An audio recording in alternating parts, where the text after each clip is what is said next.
And you will be seeing in the chat box the link to today's verse, which is 5:26 from the Bhagavad-gītā As It Is. And we're very, very happy to have, now I'm letting some people in from the waiting room. Okay, we're very happy to have Gour Krishna Prabhu with us for the very first time, and there's another person coming in. And so welcome all of you.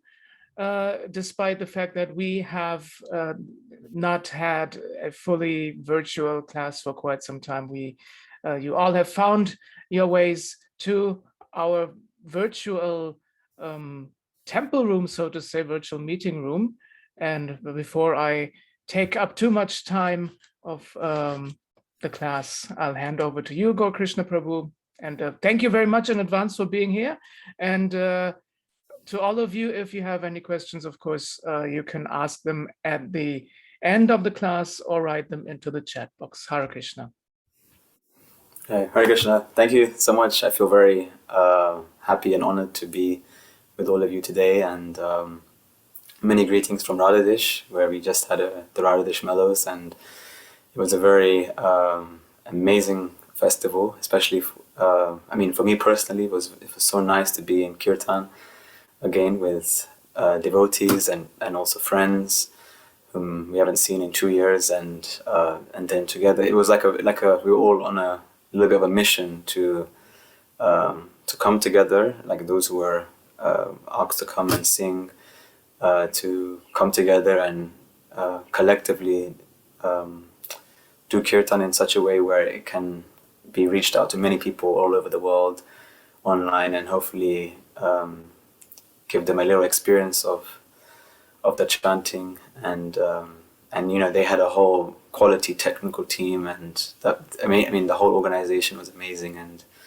but I was telling the devotees before that still the kirtan is like going on, you know, after the festival is ended. And I mean, here in Radhadesh they have daily evening kirtan, but even during the day, like, everyone's still just buzzing from the kirtan. So I thought before the lecture we can just very, very quickly sing Jai Radha Madhava and a little bit of the Maha Mantra. We can all sing it together.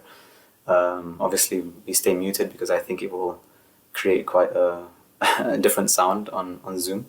But in your own homes we can all sing together, and then yeah, we'll get to the verse just after. Jaya Radha Madhava Kunja Bihari Gopi Janavalabha Girivaradhari Yashodanandana Braja Janaranjana Yamunatira Chari Jaya Radha Madhava Kunja Bihari. Hare Krishna Krishna Krishna Hare Hare Hare Rama Rama Rama Hare Hare Hare Krishna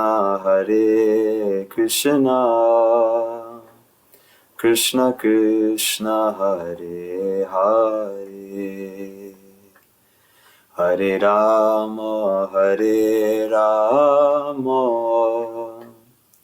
Rama Rama Hare Hare Hare Krishna Krishna Krishna Hare Hare Hare Rama Rama Rama Hare Hare Jaya Prabhupada Prabhupada, Srila Prabhupada. Jaya Gauranitai, Gauranitai, Gauranitai, Jaya Gauranitai. Jaya Jagannath, Jaya Jagannath, Jaya Baladeva, Jaya Subhadra.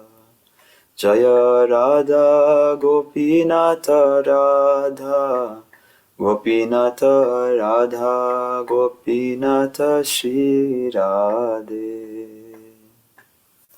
Shri Radha Gopinath ki jai, Jagannath Baladev Subhadra Devi ki jai, Srila Prabhupada ki jai. So, I'm just wanted to ask Karuna Shakti Prabhu, should I share the screen when reading the text? You can do that, of course. Okay. I don't know if I have the access to, or I'm not the host, or it says host disabled participant screen. I think you can share it, definitely. It should be. I think you have to make me the host, I think. Oh, okay. Got it. Okay. Okay. So can everyone see the verse? Or... It's coming. It says Gour Krishna Das has started the screen sharing and we can see it, yes. Okay. So, okay. Om Namo Bhagavate Vasudevaya. Om Namo Bhagavate Vasudevaya. Om Namo Bhagavate Vasudevaya. So we're reading today from Bhagavad-gītā, chapter 5, text 26. Kāma-krodha-vimuktānāṁ, yatīnām yata-cetasām, abhito brahma-nirvāṇam, vartate viditātmanām.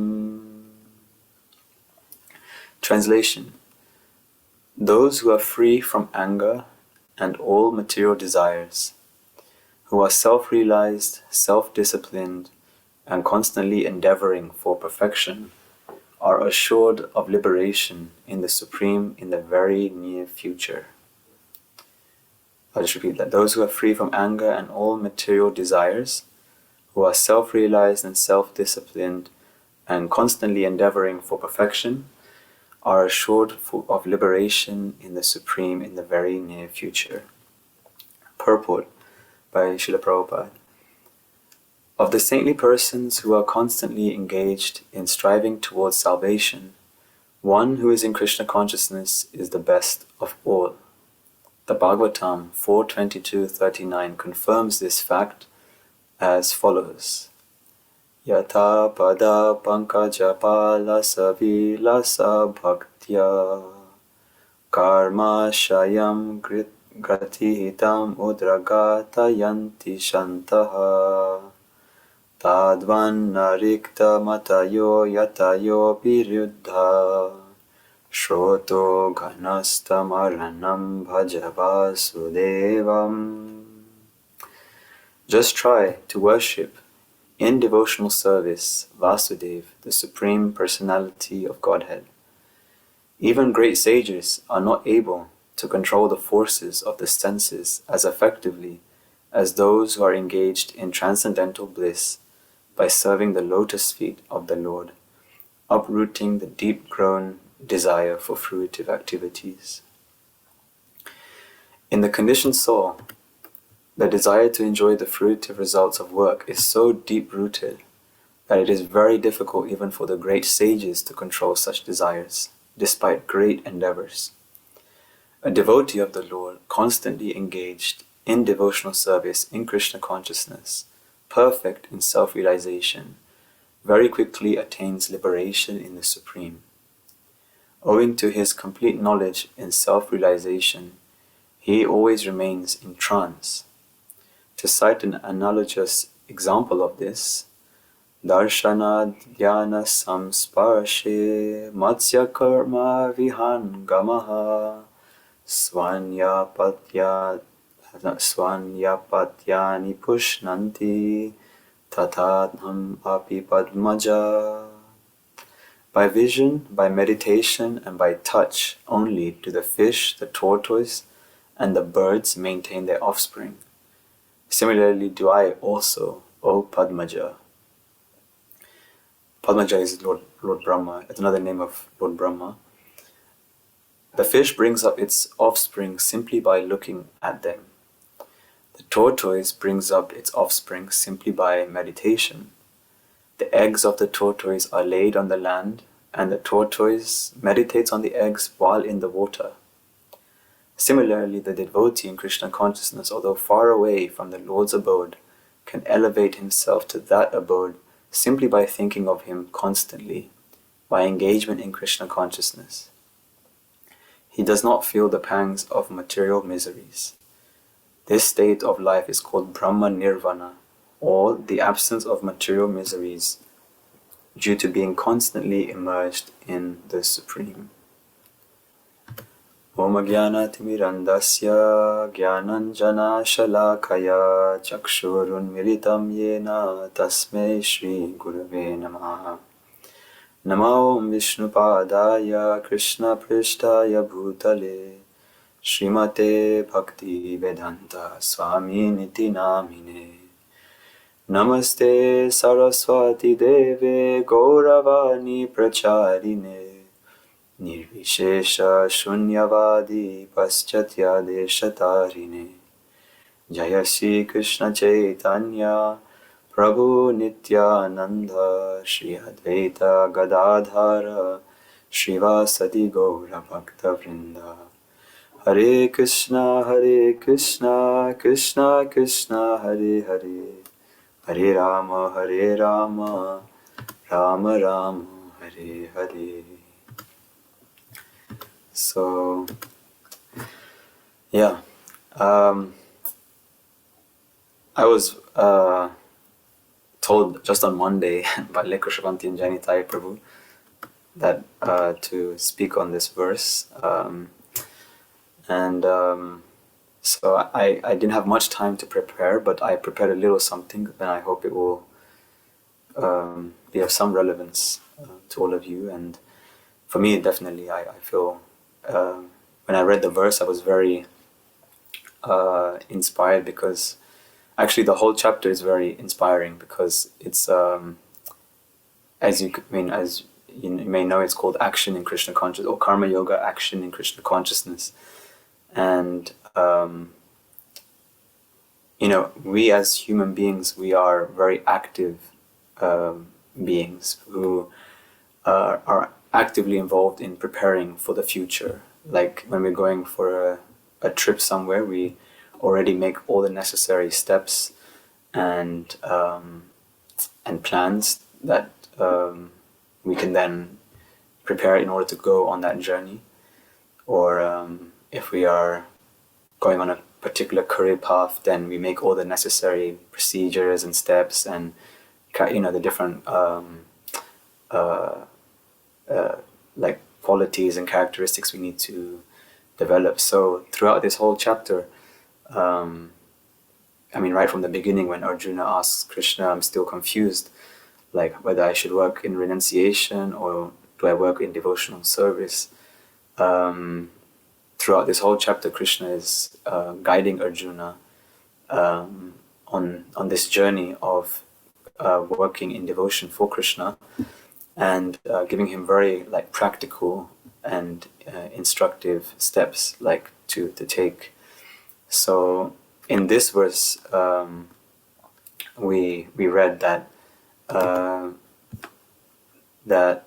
those who are free from anger and all material desires, who are self-realized, self-disciplined, and constantly endeavoring for perfection, are assured of liberation in the Supreme in the very near future. So when I was thinking about the verse, I was thinking how it's quite amazing, because this is like the last verse before Krishna will then, probably when you have your next lecture, the next verse will be Krishna instructs Arjuna how to practice it and how to do it. But in this meantime, he's been just instructing him like a person who does this, it gets more and more closer to liberation and gets to attain in the Supreme Lord. So this verse clearly explains like what is needed to go back home, back to Godhead, which for every devotee is their goal. When they come into Krishna consciousness, this is what they're aspiring for, to develop this love for Krishna and to attain him. But in order to do that, a devotee must be free from anger and material desires. Now, this whole verse, there's so many points one can speak about, but there were mainly two points that really struck out for me. So I'm going to mainly touch on those two. So the first is that yes, like a devotee must be free from anger and material desires. If a devotee is having these then it's not so conducive for his journey in Krishna consciousness. I remember one of my mentors, he told me that, or he quoted one, I don't know what his, I can't remember his name, this philosopher, but he basically said that we are not human beings on a spiritual journey, but we are spiritual beings on a human journey. So that means that we are actually the spirit soul. That's our eternal constitutional position. But we're in this world, and we're going through many different experiences and situations and events on this material level. But that's not our journey. Our journey is to kind of leave this place and attain the supreme abode. So I always found that very interesting, because sometimes we just identify ourselves as human beings who are on a spiritual journey, but actually we're spiritual beings on a human journey, meaning we have to learn how to live in this world and do things to break free from that in our spiritual journey. So yeah, a devotee must cultivate, instead of anger and material desires, he has to be cultivating attachment for Krishna. That's what a devotee must develop. But this point about anger and material desires is quite often mentioned, and most of the time they are mentioned together. They are always go hand in hand together. There are other references about anger and material desires, which I just thought just to read from the Gita. So this is from chapter 4, verse 10. Being freed from attachment, fear, and anger, being fully absorbed in me and taking refuge in me, many persons in the past have become purified by knowledge of me, and thus they all attained transcendental love for me. And in an earlier verse in the same chapter of chapter 5, which we are reading from, text 23, Krishna tells Arjuna, before giving up this present body, if one is able to tolerate the urges of the material senses and check the force of desire and anger, he is well situated and he's happy in this world. So this anger and material desires is often mentioned, like many times it's mentioned, and for the conditioned soul, these two are very, very strong conditionings. We know that also, like by meditating on the objects of the senses, attachment evolves, and from this anger comes. But why does it come? Why does anger come when you develop attachment for material things?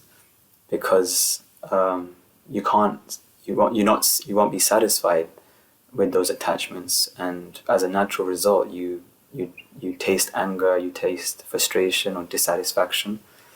And in the Nectar of Instruction also, it's mentioned that anger is the frustration of material desire. So it's not a coincidence that Krishna has just told Arjuna, like, you have to become free from not just anger, but also together with material desires, because both of them together are like they're like interrelated with each other.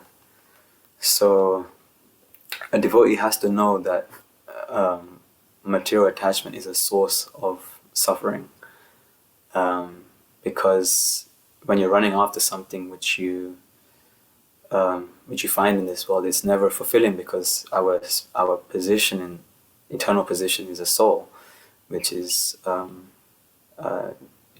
it doesn't want those things, but it gets bewildered. But it has a deeper longing, which is it's longing for Krishna, for that relationship with Krishna.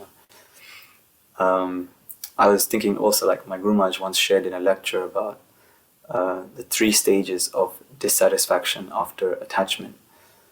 There are 3 stages which are there when you're dissatisfied with material attachment. The first is when you're attached to something and you don't get it. So I think we all experience that. Sometimes, like I saw, like in the festival, for example, there was like this is on that level, but it was like, there was one day they had burgers and fries, and when I heard about it in the beginning, I was so excited about it, because I was like, oh my God, I can't wait for this, and it's like, it's made by devotees and it's like amazing. But then I came very late, and it was like I couldn't get it for some reason, and you feel like, oh no, like I really wanted that burger, but there are many other deeper, like when you have deeper, there could be also darker things which one may be attached to, and when you don't get it, you feel frustrated, dissatisfied, and you're kind of lamenting because of it. So that's the first stage, or first type of dissatisfaction, where you're attached to something, you want something, but you don't get it, and it often happens. The second is you're attached to something and you get it, but it doesn't fulfill your expectations. So an example is like making a holiday, for example. Like when you plan to go on a holiday and you're planning the whole year perhaps to like go, and you're like, I just really need this break, I'm in need of this, and I heard about this place and it's so nice and it's going to be amazing. But then when you get there, sometimes you don't have the most pleasurable experiences which you were hoping for, and it may not fulfill your expectations. The hotel is not so good, or this happened and that happened, and so that's another stage. And it's also in comparison, also there's another example used of also in relationships. Sometimes it doesn't fulfill your expectations. So that's the second one, which is attached to something, you get it, but it doesn't fulfill your expectations. And the third and the last one was you get what you were attached to, and it even fulfills your expectations, but then you lose it again and again. Then you feel frustrated and you feel dissatisfied. So this is the nature of material desire. It's and material attachments. It's along with it. It may look very attractive, but there comes this dissatisfaction because it's a material attachment. It doesn't fulfill the real desire in the heart, and we'll always be frustrated with those attachments, because the quality of this material world, it never fulfills, as I said, like it never fulfills what our souls are looking for. So in this purport, Prabhupada is very much like strongly promoting the process of Krishna consciousness as the best way to give up these attachments. And this was the first point which I wanted to talk about, because this came up quite strongly about the process of Krishna consciousness being following that process. So you may remember in that purport, Prabhupada uses the verse from the Bhagavatam, from Canto 4, Chapter 22, verse 39. And I wanted to read to you the translation which he has from the Bhagavatam. It's a little different from the one I think in the Gita, which was quoted. So I'll just read that also. So it says, the devotees who are always engaged in the service of the toes of the lotus feet of the Lord can very easily overcome hard-knotted desires for fruitive activities. Because this is very difficult, the non-devotees, the jnanis and yogis, although trying to stop the waves of sense gratification, cannot do so. Therefore, you are advised to engage in the devotional service of Krishna, the son of Vasudeva. So here it's explaining how this process of desiring for material things can't be stopped. And it gives a very interesting picture of waves of a river. In the purport of this verse, Prabhupada talks about the example of a river, and that has waves that just flow incessantly. And this is compared to like material desires in this world. Like you're always going to be confronted with these waves. Like it's going to be always coming there. And it's so difficult to stop it. And the jnanis and the yogis, they are trying to stop it. They're like trying to, refrain it. And it's very difficult on that path, almost impossible actually. But only if you make a new riverbed, where the river can flow in a different direction, is it possible to kind of transport those waves, which are just constantly flowing. So, like I said, the jnanis and the yogis, they are trying to stop it, but it's not possible. But the devotees, they are able to overcome this because they desire the satisfaction of Krishna. They want to please Krishna. They want to serve Krishna and make sure that he's satisfied. I remember one time I heard, I think it was Ayendra Prabhu mentioning that the mood of the Brajavasis, the devotees of Braj, their mood is that they just want like to do anything and everything which will make Krishna feel comfortable.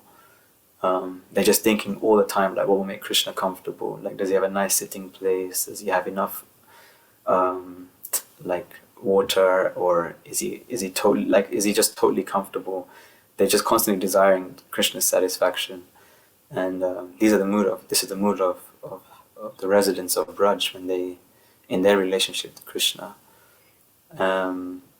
And yeah, I just wanted to read also what Prabhupada said in that purport, that it may be argued that the waves of a river are incessantly flowing and that they cannot be stopped, but the waves of the river flow towards the sea. When the tide comes over the river, it overwhelms the flowing of the river, and the river itself becomes overflooded. Then the waves from the sea become more prominent than the waves from the river.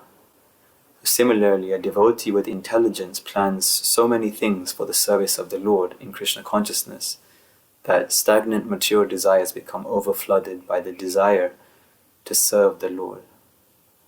I really like this part of the purport, because it's like, you just imagine like when the tide comes from the sea over the river, it just overwhelms the whole flow of the river and it overfloods the river. And those waves become more prominent than the waves of the river. So just like the devotees of Braj, like they're just making all these intelligent plans, like how to serve Krishna, how to please Krishna, how to make Krishna most comfortable. And in that way, like it overcomes all other lower desires or material desires, because of this overflood of the desire to serve Krishna. So I kind of wanted to, maybe I can ask all of you actually, do you know if there's any example that you may know of a jnani or a yogi who was trying to stop the wave of material desire, but it was difficult for them and they were not able to overcome it? Anyone want to share or write on the chat?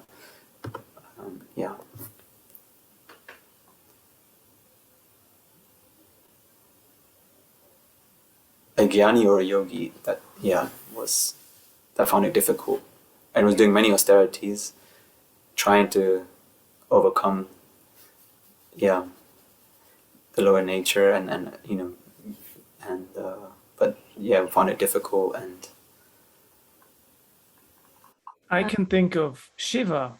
He had a hard time following the austerities or the vow of celibacy once. Shiva's one. Vishwamitra Muni? Vishwamitra, yeah, exactly. He was practicing austerities, and then he got for a moment sidetracked, and in that course was not able to stop that wave of material desire. Also Brahma is another example. Brahma also got overwhelmed by material desires, and even went after his own daughter, which it was shocking, like for Brahma, who is the best, he's the father of all of mankind. Even he got influenced by the potency. So even, what to speak of us, it's also, we also go through many of that. Let's ask also, is there any example of a devotee who was confronted by the waves, but they so to say passed and the test, or they were not influenced by it?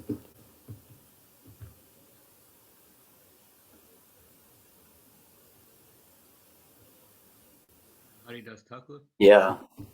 Haridas Thakur. Haridas Thakur, Maya Devi herself came to test Haridas Thakur. And I found it interesting, like Brahma, who is Haridas Thakur, got influenced by the material energy. But Haridas Thakur, because he was so strong in his spiritual practice, he didn't get influenced by or overwhelmed by them, by Maya when she came, because he was obviously so attached to the holy name of the Lord. He didn't fall prey to Maya's test, and it said she exhibited such a potency, the same type of potency which she had previously bewildered Brahma with,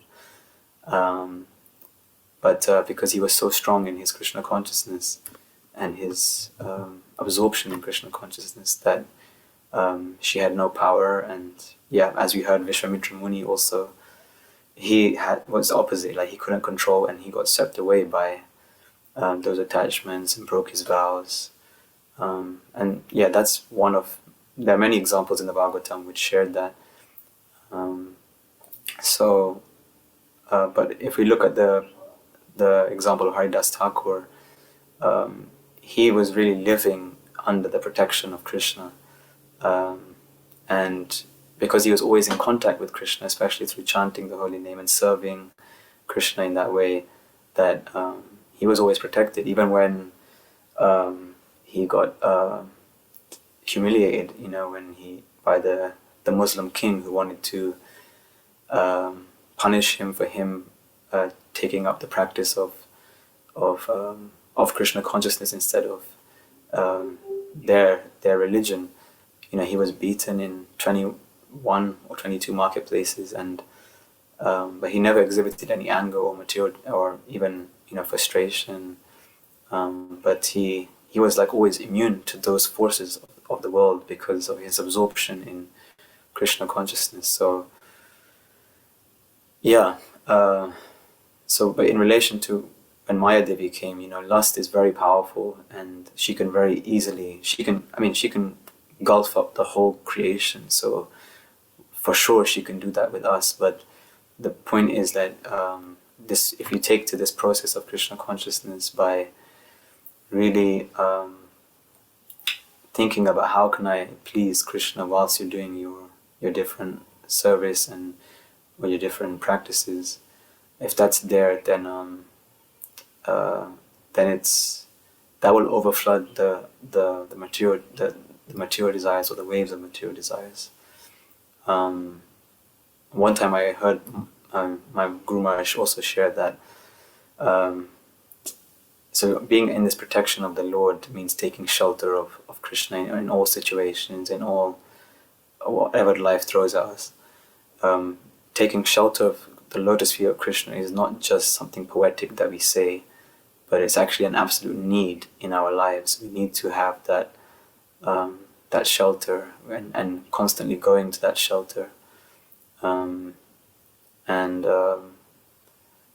Knowledge is not just enough, but actually that surrender and that devotion has to also be there, and that's what's overpowers everything else.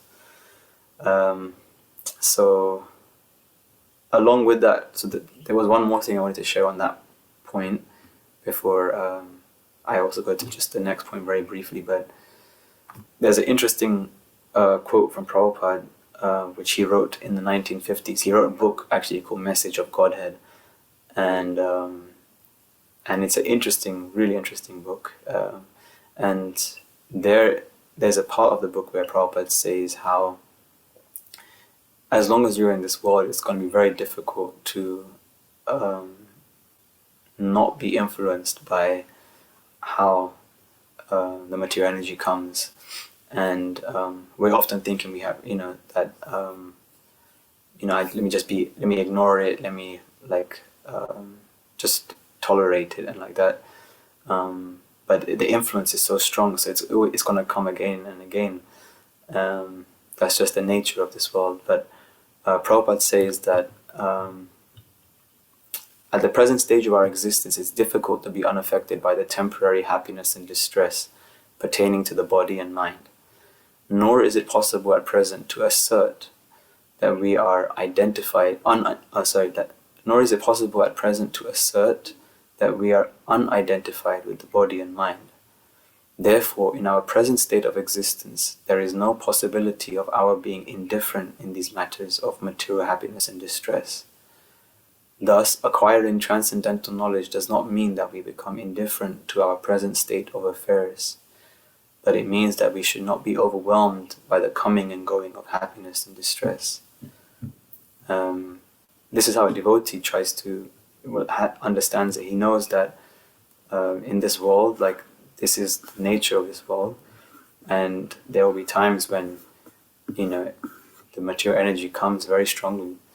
But what he knows and what he knows he should do is that he should not be when it comes, he should not be overwhelmed by them, even though it may be very influencing. But he doesn't get overwhelmed by it.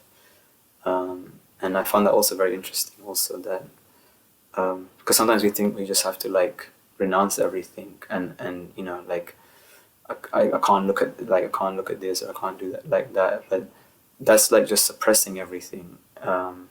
But the key to it is okay, this whatever it is comes, but I have to learn to not be overwhelmed by those things, because it's coming and going. It's gonna keep coming and going. But how you become not overwhelmed by it is by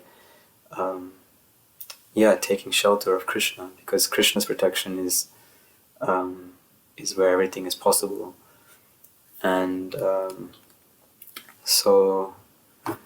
and Prabhupada later on goes on to say how when someone is on a journey and they know what their destination is, then even though in the journey there may be some distress along the way, something may happen in that journey, but because they are always thinking of the journey, the destination of the journey or the goal of that journey, then they are willing to they just go through all the inconveniences which may be there, because they so much want that journey, that destination, and the inconveniences of traveling become almost subordinate to the pleasure of heading homeward, as he described it. So that was also a nice point I liked about how, if you try to think about what is your goal in Krishna consciousness and remind yourself about that, and you're meditating on this regularly, then whatever inconveniences which may happen on the way, they are not as you can go through them, because you feel more excited about the goal.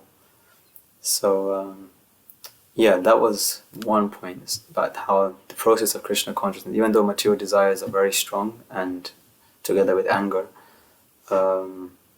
which comes from it because of the frustration or dissatisfaction of material attachments, the process of Krishna consciousness and the shelter of taking, being under the protection of Krishna helps you be immune to that. And that's an absolute need for us to really take up to Krishna consciousness very, very seriously.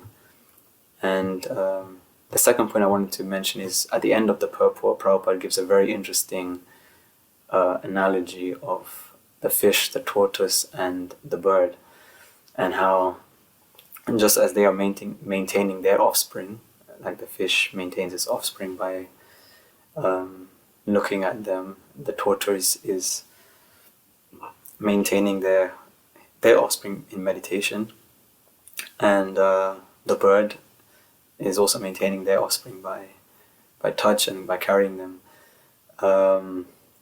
Krishna is maintaining all of his offspring, all living entities, in much the same way. And Prabhupada in the purport is referring mainly, he speaks about the fish, but he also speaks mostly about the tortoise, and I found that also quite interesting. I found the whole thing quite interesting, actually. The tortoise lives in the water, but they go on the beach and they put their eggs on the land. Because they're residents of the ocean, they go back into the water. But whilst in the water, they're constantly thinking of those eggs. And somehow there's this subtle energy of thoughts which brings the eggs to hatch, and these little tortoises come out. And I heard there was it's not such a nice experiment for a devotee to hear, but it is interesting that some scientists, they did some experiments where they got a turtle, and the turtle laid its eggs on the beach, and they put something on the turtle where they can track, or they know that's the turtle, which is the mother. And so the turtle went back into the ocean, but they found it and they killed the turtle, unfortunately. But they were monitoring the eggs, and they were seeing that the eggs just did not hatch. They became rotten, and they didn't hatch. And this showed to the scientists, even though I'm sure it could have been done for them, they had to do it in this way, which scientists often go in the more extreme ways, unfortunately. But it proved to them that there is a relationship going on, even though there is the distance between the tortoise and the eggs of the tortoise. So there is this subtle connection. So Prabhupada is mentioning this point because Krishna maintains his offspring in the same way, that there is this subtle connection that if you think of Krishna, then Krishna is also aware of that, and he's thinking of, even though he may be of a distance, because you have that relation with him, and it's an open secret in Krishna consciousness that if we think of Krishna constantly, then we attain Krishna, and that can only be attained if we start practice thinking of Krishna. So Krishna gives a very easy recommendation to Arjuna in chapter 8 of Bhagavad-gītā, verse number 7, saying that, therefore Arjuna, you should always think of me in the form of Krishna, and at the same time carry out your prescribed duty of fighting. With your activities dedicated to me, and your mind and intelligence fixed on me, you will attain me without doubt. So in each one of us, we have our own individual lives, and we have our own individual services and duties. But if you think like this particular duty has been given to me by Krishna, like I have this service, or I have this Pujari Seva, or I have this Sankirtan, like preaching mission which I'm involved in, that this service has been given to me by Krishna, and I should try my best in doing that, do it nicely to satisfy Krishna, then Krishna then gives you the vision and intelligence to do more, and then you see more and more like the relationship unfolding more and more, and you become more absorbed, and you think more about him. And it's important to have this understanding whenever we do anything in our spiritual life, that it must be for Krishna. Even when we had this Radhesh Mellows in the beginning, when Sachinanda Maharaj gave the morning lecture, he quite strongly emphasized that we are doing this not just to gather and have a nice time, but we're doing this actually to glorify Krishna, and it's for his pleasure. And in this way,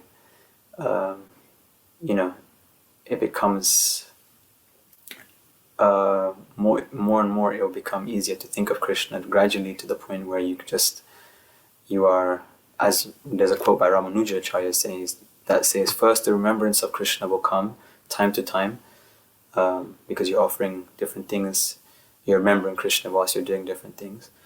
But as he advances further, the remembrance gets more and more ingrained in his mind, so that finally he enters into Krishna's pastimes.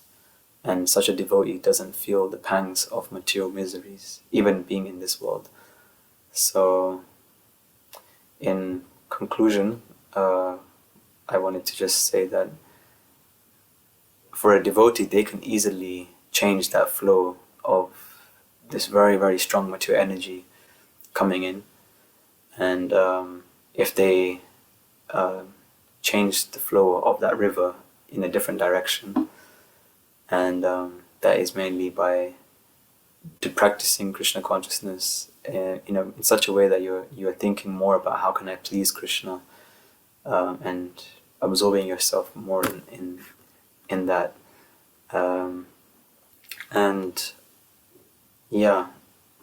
for a devotee, they go through many difficulties also, and it's not easy. They go through many purifications and challenges, and but because they have a very honest relationship with Krishna, where they totally depend upon him, and they are taking shelter of him in all situations, then they are always on that liberated platform, and as the verse says, it's assured that they will attain the Supreme. So that's just some thoughts on today's verse. I'm not so experienced in giving lectures. Actually, this is like probably my first lecture that I've given, but it was very nice to be able to have this opportunity to a little bit study and meditate on this verse, think about how I can apply it more in my life, and offer my service to remember, like, this is now for Krishna, this has been given by Krishna, and work on developing more love for Krishna. So that's kind of the end of it. What should we do now, Karuna Shakti? Thank you very much for this wonderful first-time lecture, and I hope we can look happily forward to you practicing more your lecturing skills, because I think this was a very nice lecture, and I would not have thought that this was your first one. So even if it was your first one, please continue, and we will be happily hearing more and more of them. So if any of you have any questions, I do not yet see any questions in the chat box, but you could write them into the chat box, or you can also maybe just unmute yourselves and say something. Hi, Krishna Prabhu, I would like to ask a question. Hi, Krishna Prabhu, please accept my humble obeisances. As Prabhuji said, it was really amazing lecture. So Prabhu, as you are serving Maharaj and you are always try to be with Maharaj, so there are so many situations when you have something planned, you have back-to-back appointments or commitments, right? You have to go from one place to another place. So you have something planned on the back of your mind, but I'm pretty much sure it often happens that Krishna intervenes into those plans, and yeah, everything gets a bit different, right? So Prabhu, so as you have those kind of experience and moments, so my question is, I would like to hear from you and your personal thoughts and how you handle those kind of situations and still continue your service and don't like, yeah. I think you got my question. So. I hope so. Yeah, sometimes, there's a lot of spontaneity in but even, I mean, not just my service, but also I'm sure for all other devotees or those, for example, who are serving in the temple full time, so many spontaneous, unexpected things come up where, you have to adjust all the time to whatever is coming.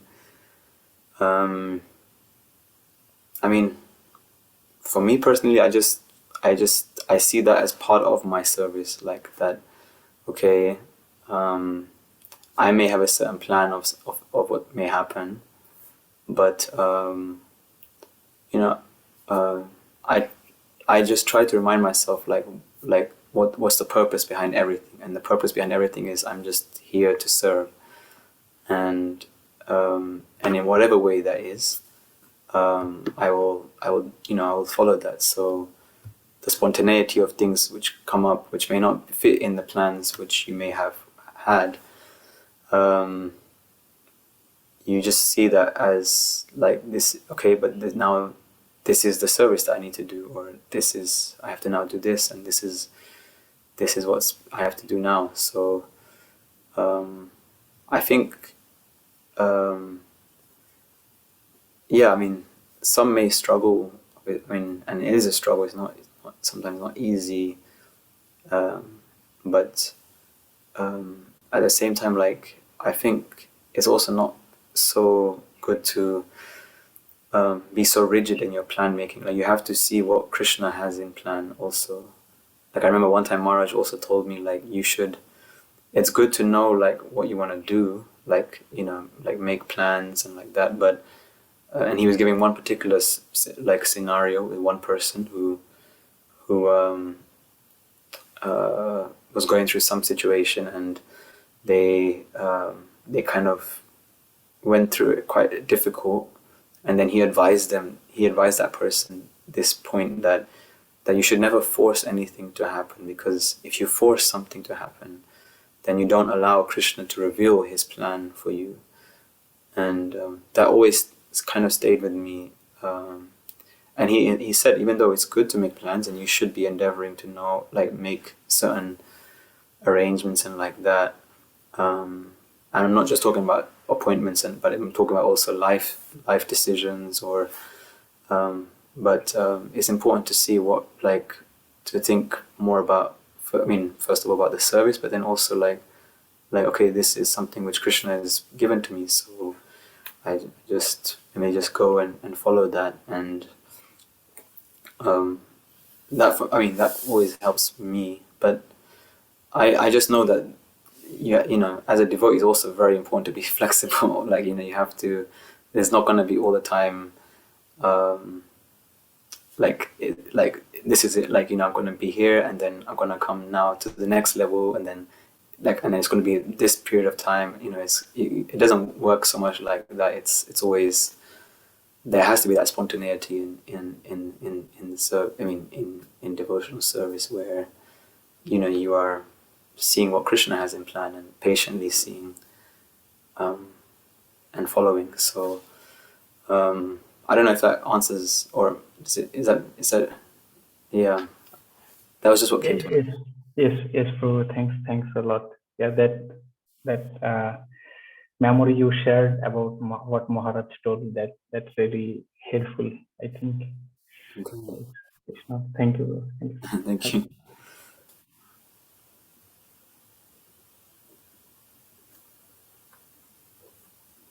yeah, anyone else, or if anyone else has any comments or corrections, or yeah.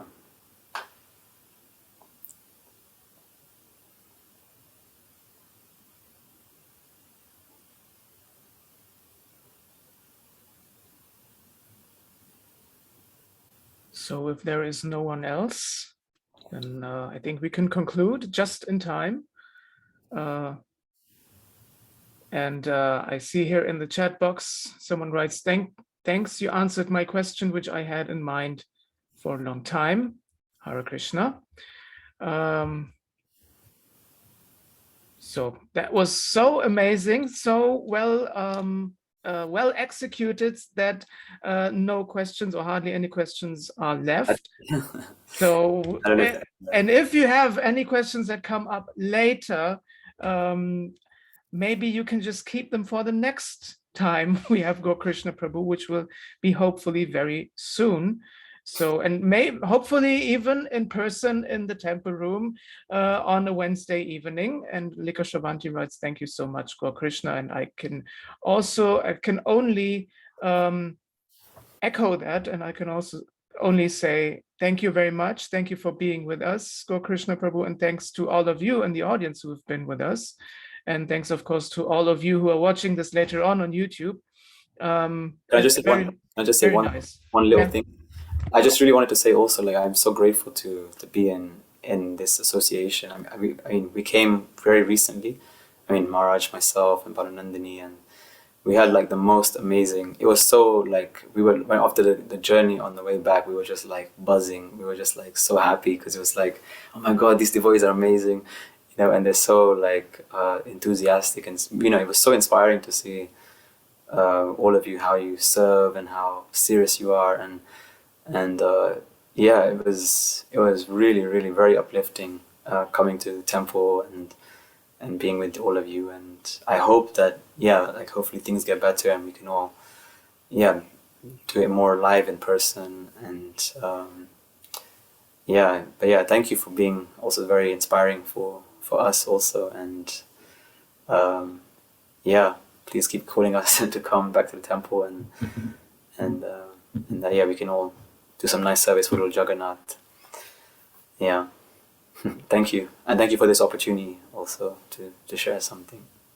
So I think we can look forward to more enlivening and enlightening experiences in the very near future with you and your crew and your other exalted devotees, Manu Nandini Mataji, and of course, Sachinandan Swami Maharaj.